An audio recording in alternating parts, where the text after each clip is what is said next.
Hello बच्चों, आइए इस प्रश्न को पढ़ते हैं।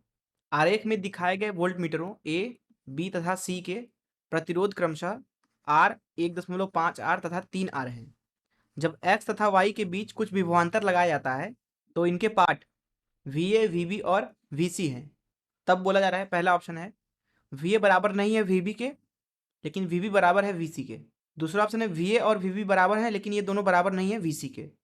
तीसरा ऑप्शन है V A, V B, V C तीनों में से कोई भी एक दूसरे से बराबर नहीं है। तीसरा ऑप्शन है तीनों आपस में बराबर है। आइए इस प्रश्न की मुख्य अवधारणा की चर्चा करें। मुख्य अवधारणा, मान लीजिए हमारे पास में दो प्रतिरोध हैं इस तरीके से। ये है R1 और एक और प्रतिरोध है R2। ये दोनों आपस में समांतर क्रम में जुड़े हुए हैं। ये R2, इधर से धारा I आती है, दो भागों में बढ़ जाएगी, I1 और I2। अब दोनों के परितः विभव तो बराबर होगा क्योंकि दोनों समांतर क्रम में है। R1 के परितः जो विभव है वो V1 है, R2 के परितः जो विभव है वो V2 है। तो V1 V2 आपस में बराबर है, इनको V बोल देते हैं। अब बस एक चीज याद रखें कि श्रेणी क्रम में जुड़े होंगे तो धारा समान होता है, समांतर क्रम में जुड़े होंगे तो विभव समान होता है। अगर इसका तुल्य प्रतिरोध लिखना चाहें यहाँ पे, मान लीजिए इस तरीके से है R, तो यहाँ लिखा जा सकता है 1/R बराबर 1/R1 धन 1/R2। तो यहाँ पे पहले तो ये इस्तेमाल करेंगे और ये भी इस्तेमाल करेंगे।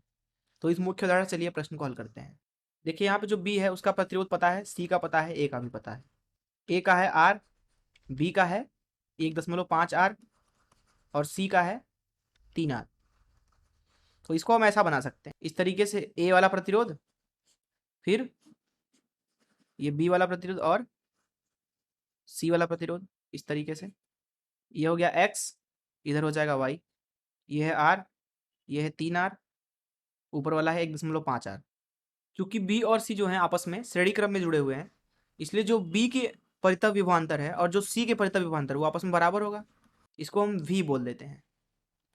अब इस पूरे परिपथ को हम ऐसे भी बना सकते हैं, ये R और यहाँ पे B और C का तुल्यांकी प्रतिरोध, और इधर है X, इधर है Y। यहाँ पे धारा I प्रवाहित कर देते हैं तो यहाँ पे भी धारा I होगा, इससे प्रवाहित होते हुए आगे बढ़ेगा।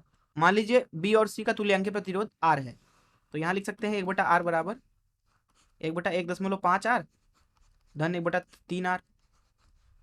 जैसा कि अभी मुख्य उदाहरण में बात किया हमने, 1.5 को लिख सकते हैं 3/2, तो आ गया 2/3R धन 1/3R। ये बराबर आ रहा है 3/3R के, अर्थात R का मान मिला आपको R के बराबर। जिसका मतलब यह है कि यहाँ पे है अवस्था इस तरीके से, यह है X, यह है Y, यहाँ पे पहला प्रतिरोध जुड़ा हुआ है, यहाँ पे दूसरा, ये भी R है और ये भी R है। धारा यहाँ पे प्रवाहित हो रही है I, और इसके परितः जो विभव है वो V है, जो कि बराबर है VA, VB और VC के, और इसके परितः विभव है VA। तो यहाँ VA को लिख सकते हैं IR, इसी तरीके से V को लिख सकते हैं IR। इसका मतलब है VA और V आपस में बराबर हो गए, अर्थात इसका सीधा सा मतलब है कि यहाँ पे जो VA है वो बराबर है, यहाँ इस समीकरण से बोल सकते हैं VB के, और ये बराबर है VC के। आइए देखते हैं कौन सा ऑप्शन सही है। जैसा कि यहाँ पे आप देख सकते हैं कि डी ऑप्शन सही है। मैं आशा करता हूँ कि आपको इस प्रश्न का हल जरूर समझ में आया होगा। धन्यवाद।